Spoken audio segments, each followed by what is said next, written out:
He's on that. Dude, his fucks per 60, so many. Crazy. Fucks per 60. He had the ultimate FU goal on Friday night against the Le Canadien de Montreal. Hell of a road trip, 4 games. The Canucks come out with 7 of 8 points. Saturday night in the Saturday night game against Montreal was probably the first must-see TV. That was destination programming, and it was you're cheering your ass off for this team. But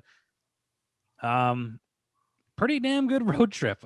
People keep getting hurt. There are no centers on the Vancouver Canucks.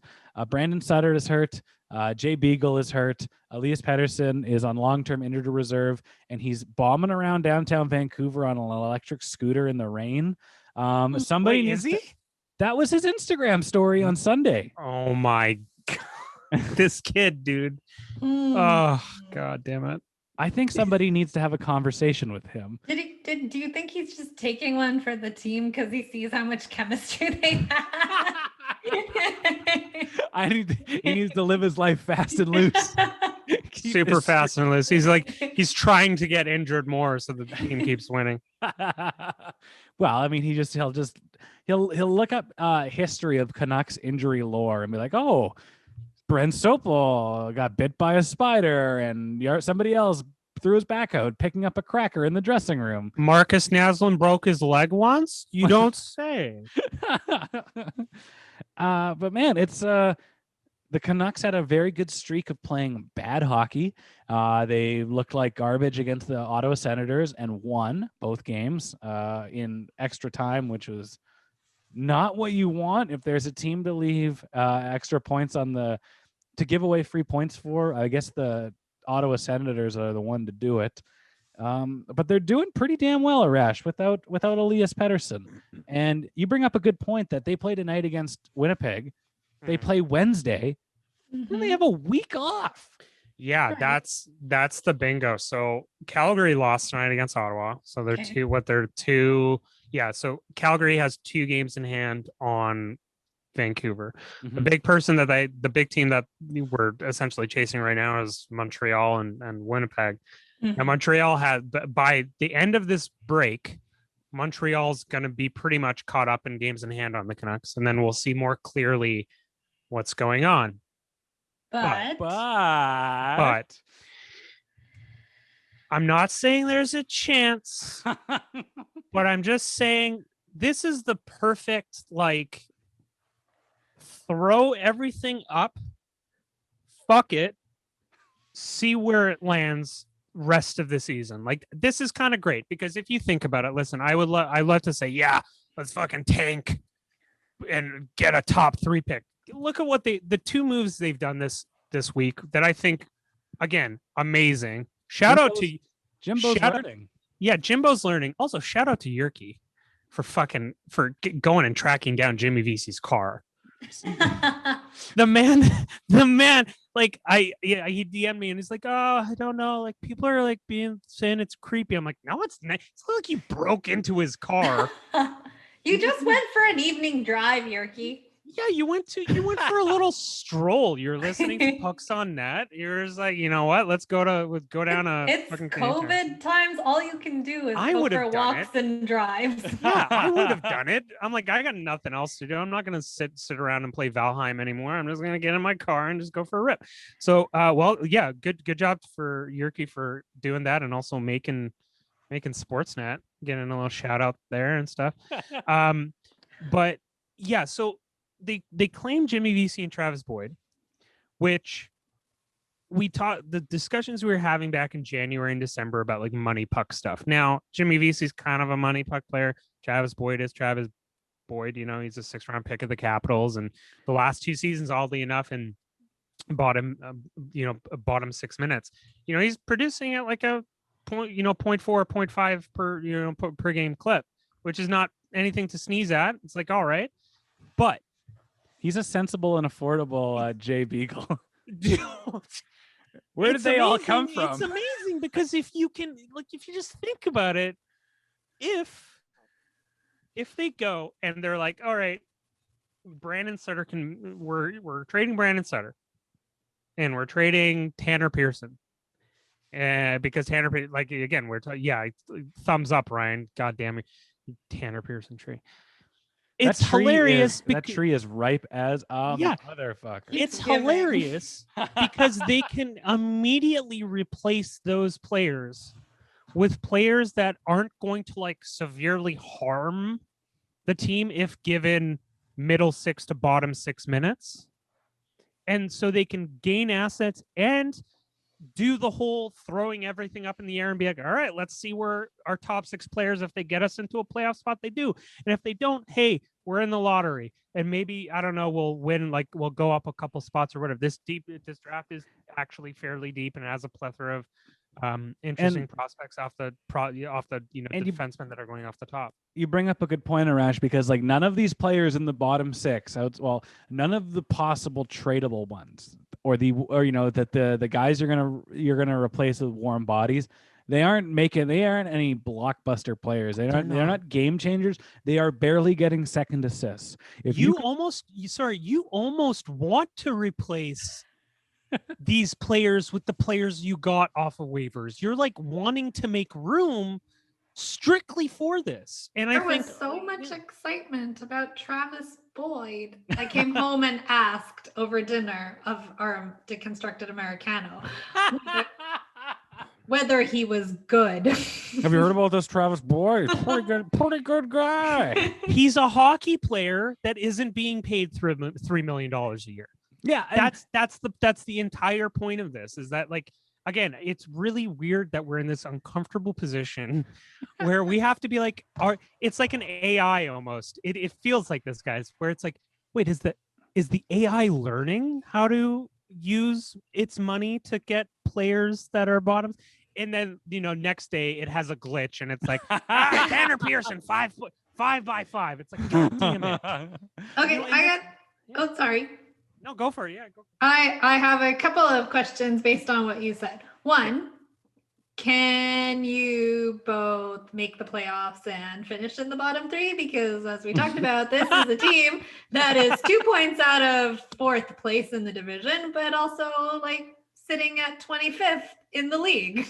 And with those confusing, nonsensical lottery, oh my God, Gita. Oh my God, dude, Tankathon's hilarious. Vancouver Canucks go to the Western Conference Final, losing to Colorado, but they walk away with Jack Hughes in the first overall draft pick. Jack Hughes, Luke Hughes. Yeah, thank you. He's got a broken foot. Yeah, but that family's good to go. You don't even. You're pretty good. You're not Buffalo, who has lost 14 in a row. Oh, or you know what? I'm not even gonna shit on the Sabres strictly because like there are like, if there's 2, I know Ryan's not gonna get this, but it's like the 2 Marvel timelines. Mm-hmm. We're like the same team, just in 2 different timelines. One's the West Coast and one's the East Coast. So they've lost 14 in a row, and like poor them, like holy shit. But you look at Vancouver right now. They're 16-3, and I'm not saying there's a chance, but I think right now, instead of focusing supremely on like the negative, I think we're in the middle of a pandemic. Everyone's really bored. We don't want to be too hopeful. Guys and gals, just throw your papers up in the air for the last little bit and just enjoy what happens. Who knows? We're from Vancouver. We know not to be too hopeful. Exactly. Exactly. COVID's over here, guys. Don't worry. Everyone can meet in a park. There's no third way. That's how we don't get hurt. That's how we don't get hurt, is by hurting ourselves. The other thing I wanted to ask was, I know that like much has been made about the fact that by the end of because Vancouver goes on this break and then for the next 7 days, mm-hmm. and that should even out the games in hand everybody has, except now Montreal and Edmonton are on COVID protocol. Yeah, a bunch of unnamed Habs. It's Monday, so this just happened, but a bunch of Habs have tested positive for COVID. We don't know how many. We don't know who. It seems like this isn't a concern for the Canucks because they're all getting tested God knows how many times. So it's a real wrinkle, because what you would love is for the kind of not very good Montreal Canadiens to go and rattle off a handful of get those games in hand. And you have the Calgary Flames, who tonight on Monday lost 2-1. They are playing some of the most boring hockey you'll ever watch. If you are suffering from insomnia, and you are, I had nothing. Every night I had bad sleeps last week. I wish I had all these Calgary Flames Daryl Sutter games to just put me into a coma, because it is snooze fest hockey, and they lost 2-1 to the Senators. All of the teams that you need to make that ground up and lose these games, it is happening. And and also the Canucks are burnt out. They are tired. They played a lot of games, and they can rest. And maybe this guy named Elias Pettersson, when he's not bombing around town on his rascal scooter, can play some hockey. And by golly, you can have some scoring depth again. And then you pair him with these delightful randoms from Toronto, find some chemistry, bada bing, bada boom, third in the Canadian division. How's that sound for you? Okay, Kiwasabi. How about we just take our deconstructed Americano and we just relax for a hot minute.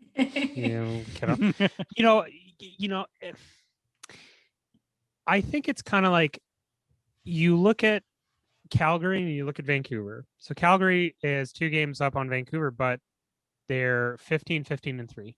Mm-hmm.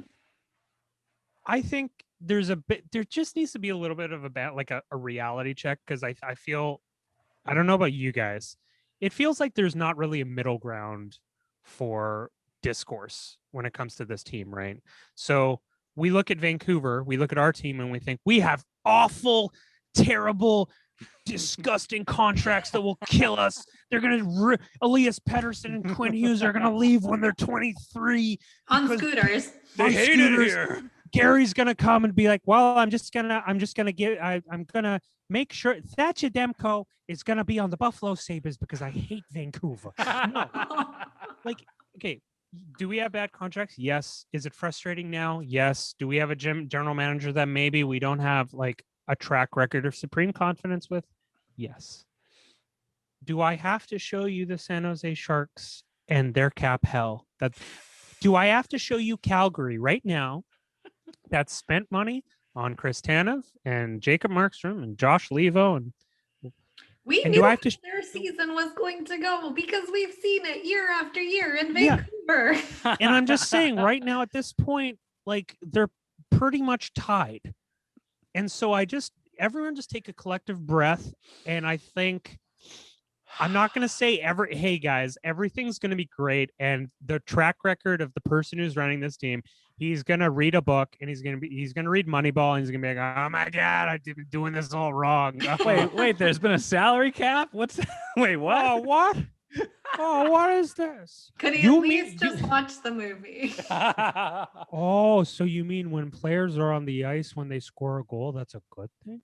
Oh, wait. Jonah Hill was Lawrence Gilman? Oh man, I got the wrong guy. Wait a minute. You mean that guy traded Tracy McGrady? He said he was the person who invented basketball. I'm just saying, we're in a really interesting period of Canucks hockey right now, and if they pull off this run, Thatcher Demko, he would technically have to continue. He would have to continue this type of play, and by continuing this type of play, he's going to be nominated for the Vezina. Oh, so yeah. Just to keep it in just to keep it to be there's a lot of things going on. There's a lot of hate towards Braden Holtby. Braden Holtby is not Thatcher Demko. Thatcher Demko is hiding just like Jacob. This is a thing we need to learn. Good goaltending hides a lot of bad things. and a lot. It's weird when Braden Holtby plays. Holtby last game, I don't think was awful. He faced 40 fucking shots and you got quadruple screened on goals. Quadruple screened on goals. And then, and then people they watch Braden Holtby play and they're like, oh, this guy, he's not. He shouldn't be an NHLer. I'm like, maybe it's a mixture that Braden Holtby is no longer a Vezina candidate, but also the team in front of you is not as good at defensively as Thatcher Demko is making it seem to be. Yeah. Thatcher Demko gives them that big goalie energy. Jacob Markstrom or Roberto Luongo or Corey Schneider or fucking Ryan Miller or what you're saying is the team in front of the goalie has never been that good. No, I think they Not for have about been, 10 but years. I think they have been. Quite the list of goaltenders. Well, I think what I'm bringing up with the list is to just show that this market, at least, or us as fans, we haven't for a really long time seen what a long stretch of average goaltending looks like, but also we haven't seen what effects a mixture of average goaltending can show if the team is like really not is average defensively. It Right. was the early 2000s. Yes, like Peter Scooter's like, Jesus Christ, this guy's really, oh my God, you know. They're going Latvia, Kluche? woo! Really? Yeah, Wow, we're going- jeez. Yeah, remember Mark Crawford fucking Johan Hedberg had one bad fucking game in the 2004 playoffs, and then he started Alex Holt. Yeah, I'll never forget that. I love Johan Hedberg, and I'm like, this guy's the most, like, just give him the fucking mic. But yeah, I think let's have a little bit of fun with it, guys. I'm not gonna be fucking sitting on the optimist hill and spouting. It's fun, Arash. Like February was so miserable, and I remember us one of our podcasts towards the end of that month predicting how many wins that we thought the Canucks would get in the month of March, and we were all kind of like, I don't know, 3 to 5. Yeah. -2. Gary will be like, I'm revoking 4 points from the Canucks because fuck you. You gotta, like, considering how poor they were playing in February, considering how they've turned it around without Elias Pettersson, with all their center depth going down. Yeah. This team is banding together. They're figuring out ways to win. And no, they are not a perfect team. And there are no perfect teams in the Canadian division. And there are roughly 2 perfect teams in the National Hockey League right now. But I have watched a lot of Tampa Bay Lightning and Colorado Avalanche games, and they don't show up to a lot of games either. The Canucks are playing some pretty damn good hockey, and they are winning. They got a Vezina caliber goaltending performance this year. And it is the positives we can focus on in here March and at least the first week of April.